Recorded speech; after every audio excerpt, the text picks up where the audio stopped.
Hi guys! Welcome back to my channel. So for today's video is another sliding invitation ang gagawin ko. So yung gagawin ko invitation ngayon ay before in-avail na nila yung layout na to. And then this time ay gusto nila na ipagawa na sa akin as assembled or printed na invitations. Ipapakita ko sa inyo kung paano ako gumawa ng sliding invitation. Though naipakita ko na before dahil meron na akong ginawa ng sliding invitation. So parang vlog style lang itong gagawin ko ngayon. And hindi ako magtuturo or hindi tutorial yung gagawin ko this time. Kasi papakita ko lang sa inyo kung paano yung gagawin kong sliding invitation and yung layouts na ipapakita ko. So, parang process ng paggawa ko nitong kanilang invitation, ipapakita ko for today's video. So, bago ko simulan na mag-print dahil ready na yung layouts na ginawa, dahil ito, in-avail ni ma'am yung layouts and then ayun na nga, sinabi ko na nga na ipapagawa na nila na assembled invitation. So, ipapakita ko sa inyo yung layouts na ginawa ko dahil prepared na siya before ako mag-print. So, ito yung in-avail ni ma'am na layout. So, red yung kanyang color motif. So, binago ko lang yung dito sa pinaka-front dahil gusto nila na may picture dito. So, ganito yung ginawa ko. And then, ito naman yung sa second. And then, yung sa third layout. Ayan. So, ang gagawin ko na lang dito is ipiprint. So, diretsong printing na lang ako. And then, ayun, magka-cut and then assemble na lang ang gagawin.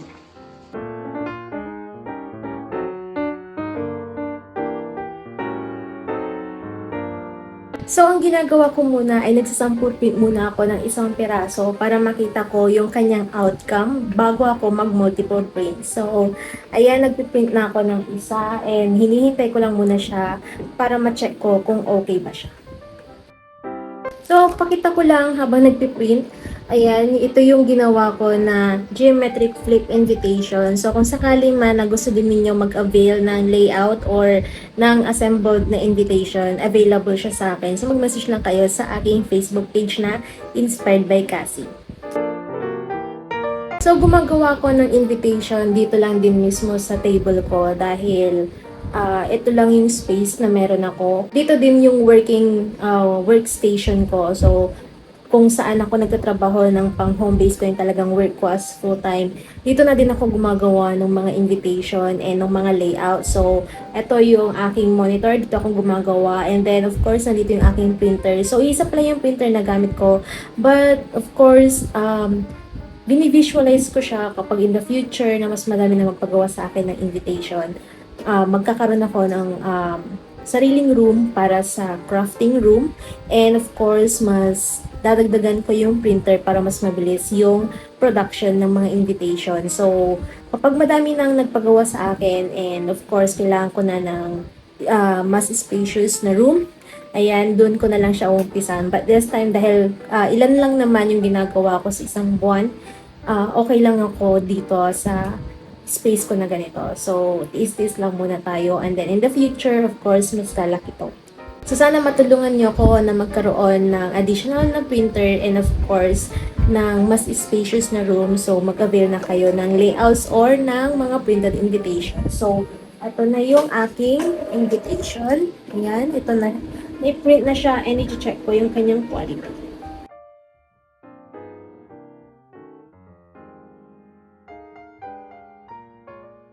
So, yan. Naayos ko na yung mga kailangang ayusin dun sa layout. Kaya, magpiprint na ulit ako ng invitation. Itong pinaka-front and back nung ating sliding invitation.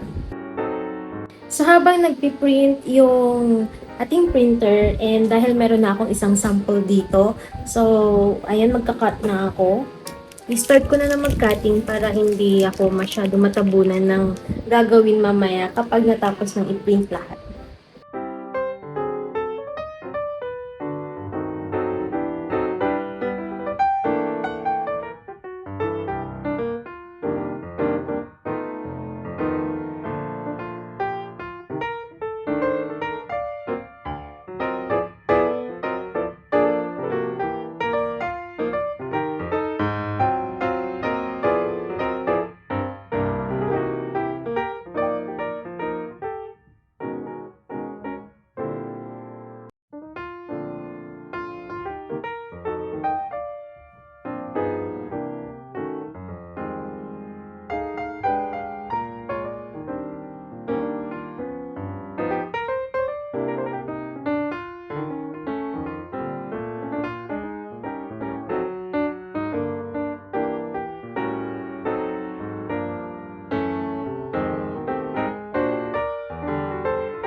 lagi ako na iiwan ng isang sample para kung sakali na merong magtanong sa akin or maghanap ng sample, meron akong ipapakita. Lagi akong gumagawa ng isang extra para sa akin. So, nakakailan na ako? 1, 2, 3, 4, 5, 6, 7. 7!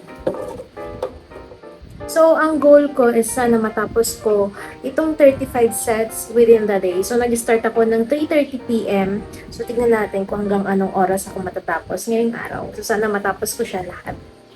Hey guys! So, ayan, nagbabalik na muli ako and it is currently 11 p.m. na ng gabi. So, natapos na akong mag-print and yung iba na-cut ko na. So, tulad nito, pakita ko sa inyo yung na-cut ko. And so, na-print ko na lahat yung sa pinaka-front ng aking sliding invitation and nakat ko na din siya. At nakat ko na rin yung dito sa dadaanan ng bride. Ayan. So, nakat ko na lahat ito. Okay na ito. Ifo-fold and then assemble ko na lang to. And then, ito naman, yung sa second and yung sa third layout, na-print ko na din. So, ito yung sa kanyang second layout and then ito naman yung sa kanyang likuran. So, don't mind this kasi hindi ito yung gagamitin ko. Dahil nag-print naman ako ng panibagong, ayan, yung mga bride. So, ang gagawin ko na lang muna sa ngayon, since 11 p.m. na ng gabi, so medyo natagalan ako. Akala ko, or yung goal ko sana is tapusin siya ngayong araw. Kasi of course, meron pa akong mga kailangang gawin na personal and meron ako naging bisita. Kaya, in-entertain ko muna siya while printing. So, kaya natapos to. And then, sumasagot din ako ng mga inquiries dahil may mga nagtatanong din sa akin ng mga layout. And of course, yung pagpapagawa ng invitation, not specifically yung sliding invitation, pero tulad na lang ng christening, ganyan. And nagpakita ko ng mga sample. So, yung pinakita kong sample na christening invitation is yung mga ganito. Ayan. Ito, and then ito.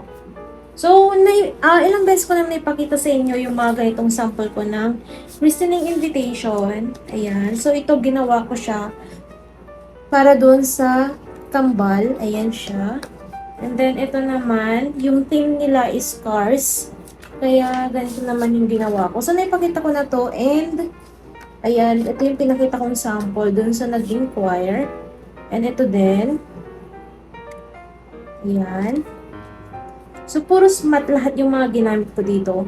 And then, ito naman, ayan, ito yung pinaka-social ko na pang-christening. Ayan. So, ito yung kambal. Ayan. So, ito yung mga pinakita kong samples kay ma'am na nag-inquire para sa christening. So, kung sakali man na gusto niyo magpagawa, i-message nyo lang ako. Ayan. And ngayon, ang gagawin ko na lang is ipiprint, or ikakat ko na lang muna ito dahil madali lang namang ikat ito. And then, ito siguro bukas na kasi medyo matagal ang mag-cut nitong mga bride. So, ito na lang muna yung gagawin ko para 12 midnight, ayan, matutulog na ako. So, ito na lang muna yung gagawin ko. Magkakat ako no second and third layout. And of course, may pinrint pala ako na picture ng estudyante dahil may nagpa-print. Dahil hindi lang naman mga invitations yung ginagawa ko. Tumatanggap din ako ng mga parang sa printing services para sa mga estudyante, ganyan. So, ang mga customer ko naman dyan sa mga estudyante ay yung mga klase ng pamangkin ko na nasa high school or senior high school. Ayan. So, simulan ko ng ikat to. Ayan. Ito yung kanyang second page and ito yung sa kanyang likuran.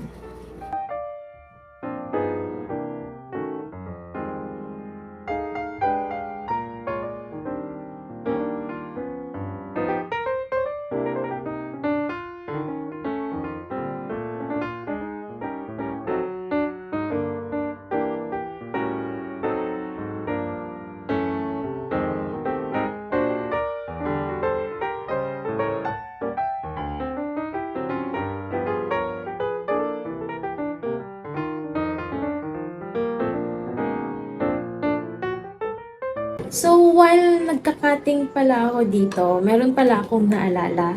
So, kung napanood nyo doon sa isang video ko before, hindi ko na masyado matandaan kung saang video ko siya nabanggit kasi random naman akong nagsasabi ng mga kung ano-ano sa mga videos ko. Nasabi ko doon na kapag nag 10,000 na tayo, so magkakaroon na ako ng 10,000 subscribers dito sa aking channel, ay meron akong pa-surprise sa inyo. So, kung nakaabot pa kayo ah, kung nakaabot pa kayo sa mga oras na to, sa video na ito, gusto ko sana kayong tanungin kung ano nga ba yung pwedeng or magbigay kayo ng idea sa akin kung ano yung gugustuhin ninyong pa-surprise ko sa inyo kapag naging 10,000 na tayo. So, of course, gusto ko din sana na i-consider yung suggestion ninyo kung kakayanin natin. Pero sana yung suggestion ninyo, yung hindi naman ako totally na malulugi. As in parang luging-lugi naman. Wag naman po tayong ganon. So, sana magbigay kayo ng mga suggestion ninyo.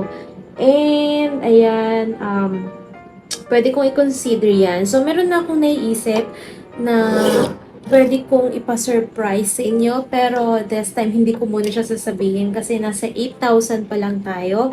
So, sana maabot natin yung 10,000 dito sa ating channel para maibigay ko yung surprise na deserve nyo din naman. Of course, dahil kung hindi din naman dahil sa inyo, ay hindi tayo magiging 10,000 dito sa ating channel. And of course, hindi din naman ako makakagawa ng mga tutorials kung hindi din sa mga suggestions ninyo. So, sana makapagbigay kayo ng idea sa akin kung ano yung pwede kong ibigay sa inyo kapag nag 10,000 na tayo. And so, abangan ko yan sa mga comments dyan sa baba. So, mag-comment na kayo kung nakarating pa kayo dito sa pagsasalita ko nito. So, pagpapatuloy ko lang yung pagkakat ko dito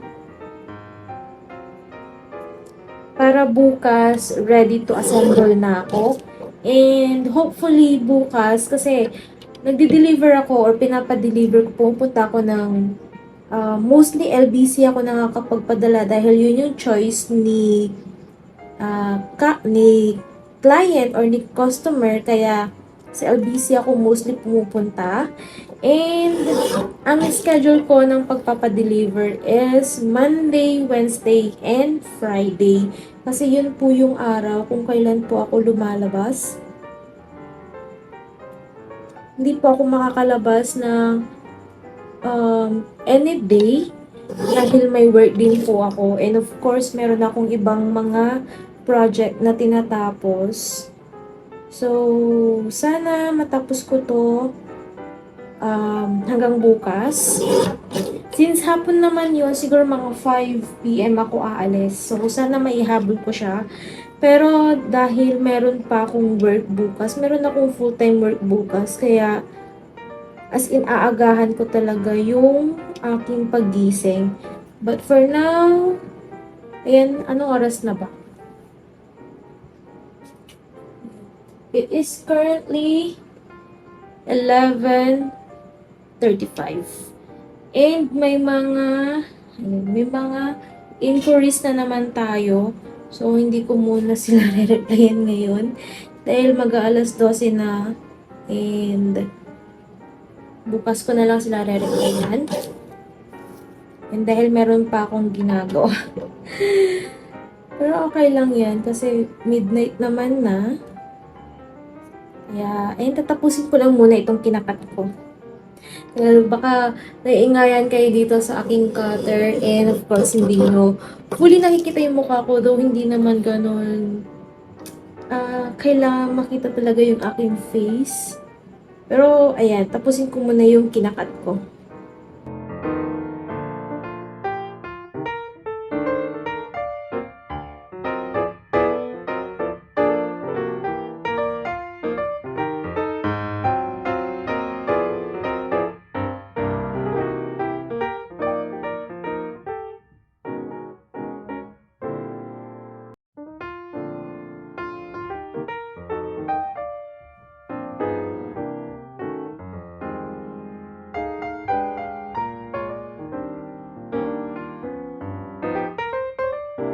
Hi guys! So, ito na yung mga invitations. Ayan, ganito na siya. And nasa loob na yung kanyang inserts. Ayan, nailagay ko na para makita ko kung talagang sasakto siya dito sa parang pinaka-envelope ng ating sliding invitation. And nakat ko na din lahat ng mga brides. Ayan, so ididikit ko na lang siya. And ang ginawa ko is, nag-sample muna ako. So, ito na yung assembled na siya. Nailagay ko na din yung bride. And nandito na din yung inserts niya. Ayan. So, ganito yung kanyang itsura. Ayan. So, ganito yung kanyang itsura kapag na-assemble na. Ngayon naman, ang gagawin ko na lang is i-assemble ko na talaga mismo yung invitation and ito-try ko na habulin yung oras since 4:50 PM na ngayon. So, sana mahabol ko yung time at may padala ko siya today. So, ayun, tingnan natin. So, i-assemble ko na yung ating sliding invitation.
Hi guys! So, just an update. Nandito ako ngayon sa car and it's already 7 PM. So, 7 PM na and ihahabol ko sana yung invitation today.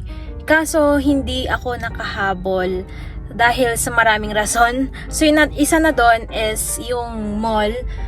Saktong 7 siya magko-close or doon sa LBC magko-close talaga siya exactly 7 PM. So, hindi na talaga ako makakahabol doon. And hindi ko talaga natapos yung sliding invitation ni ma'am. And yung freebie na ibibigay ko, hindi ko din siya nagawa. So, pakita ko sa inyo yung natapos ko. And dinala ko siya dito sa car kasi akala ko talaga makakahabol siya. So, andito ako ngayon sa car because maglalaro din sana yung purpose namin after kong may padala ito. So, ipakita ko lang sa inyo yung pwesto namin.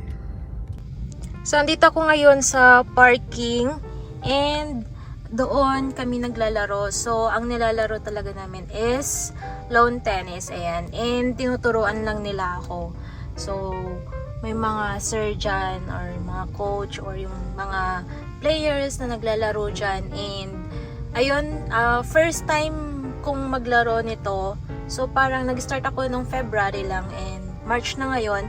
So ayan, tinuturuan lang nila ako kung paano maglaro. So ayan, may mga naglalaro pa ngayon and mostly pag maglalaro na ako is sa bandang dulo na kasi hindi ko naman kaya makipag-rally sa kanila. Hindi ko naman kaya makipagsabayan sa kanila. So ayan yung nilalaro namin. And ito naman yung racket na meron kami. Ayan. So, ito, dalawa ito. And nandito. Yung kasama ko nanonood lang siya doon saglit kasi magagaling yung mga naglalaro ngayon. So, ipapakita ko muna sa inyo yung invitation. So, nandito na siya sa box pero hindi pa siya totally tapos and hindi ko pa siya nailagay sa plastic kasi gusto kong mas presentable siyang ibigay kay client and hindi lang basta nakalagay dito. So, eto na siya. Ayan. Hindi ko pa talaga siya natatapos. Ayan. And meron ako ditong pang-close. Si sticker to, pang-close dito sa box. Ayan. So, hindi ko pa siya tapos. Kaya, iuuwi ko ulit ito. And then, tatapusin ko sa bahay. So, meron na din ako dalang ano dito, plastic. Ayan. Plastic na paglalagyanan. And then, yung gagawin ko na ref magnet nila. So, glitterize to. Ayan. Kung nakikita ninyo, glitterize siya. Ayan. And then, ito yung sa tag niya. Yung sa taas. So, as in, ayan, may mga dala akong plastic dito. Ito yung gagawin ko dun sa sliding invitation ko. I-corner puncher ko siya para mas maganda siyang tignan. And then, ito yung ginagamit ko na ref magnet na pang freebie ko. Pero meron din akong ref magnet na sheet siya. So, parang buo siya. Ito, na-cut na siya para hindi na ako magka-cut since ano lang naman ito. Pang free. And of course, meron akong dalang scissors and tape na pang sealed. Ayan. So, ayan, hindi ko talaga siya natapos. Kaya, hindi ko siya papadala today. So, hopefully tomorrow may padala ko siya. Pero Thursday bukas. So, hindi ko sure kung may papadala ko siya dahil hindi ako lumalabas ng Thursday. So, ewan ko, hindi ko pa sure. Basta i-update ko na lang siguro kayo kung may update ko pa kayo. And ipapakita ko sa inyo yung nasa loob ng box kapag natapos ko na siya. So, ayun lang, update lang ngayon. So, pasensya na kayo kung medyo madilim. Pag isi-switch ko tong light, ganyan yung itsura ko. Kaya tinanggal ko na lang yung light. Ayan. And, ang tinitignan ko dito, kasi nagsiset up sila, yung BFP, nagsiset up sila ng, hindi ko alam kung anong tawag dito, pakita ko sa inyo. Ayan, nagsiset up sila ng ganyan. Ewan ko, hindi ko sure kung anong tawag sa ganyan. And then, meron din yung, ayun o, yung, ay, eto to. Eto, wait lang, natakpan ng sasakyan. So, ayan. So, ayun, meron silang yung ganon. And then, yun yung binubuga nila ng water. So, andito ako ngayon sa parking ng CSI Lucao. And, andoon yung mga naglalaro. Hi guys! So, ngayon na ipapadala ko na yung invitation. So, ito na siya. So, ipapakita ko muna sa inyo yung laman niya bago ko dadalhin sa LBC since paalis na ako. So, ito yung laman niya ngayon. So, ayan. 10 pieces na sliding invitation, another 10 pieces. Pagkatapos, ito naman yung another 10 pieces. So, 30 pieces na ito. So, ito nilagyan ko siya ng bubble wrap dyan para maprotektahan yung buntot ng gown ni bride. Ayan, dahil lumampas siya dito sa pinaka-size ng ating invitation or dito sa parang envelope nitong ating sliding invitation. Kaya nilagyan ko siya dyan para maprotektahan siya at hindi siya uuntog dito sa box kapag nasa delivery na siya. And then, ito naman is another 5 sets. So, 35 pieces lahat. And meron akong isasama na dalawang free na glitterized na ref magnet. Ayan. So, nagbibigay ako ng free na ref magnet. So, hindi lahat ng nagpa-purchase sa akin ng mga invitations or mga assembled invitations ay nabibigyan ko ng ganito. So, habang meron pa akong magnets, pwede kayong mag-purchase ng invitation sa akin para mabigyan ko din kayo ng free na ref magnet. Ayan. So, ilalagay ko siya dito sa bandang gitna para hindi siya halog-alog dito sa ibabaw pag i-deliver na siya.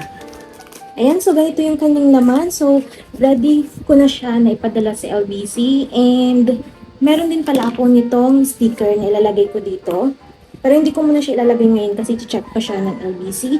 So, ayun, kung gusto ninyo na mag-purchase ng sliding invitation din tulad nito, pwede kayong mag-message sa aking email or sa aking Facebook page na Inspired by Cassie. So, ayan, mag-message lang kayo kung gusto niyo na mag-purchase ng mga sliding invitations ko. So, ayan, ipapadala ko na to. Again, thank you so much, Ma'am from Laguna, for purchasing this assembled sliding invitations. So, hanggang dito na lang ang video na ito. So, kung may mga request and suggestion pa kayo, mag-comment lang kayo dyan sa baba at gagawin natin yun ng video. Again, thank you so much for watching and see you sa aking next video. Don't forget to like and subscribe. Bye!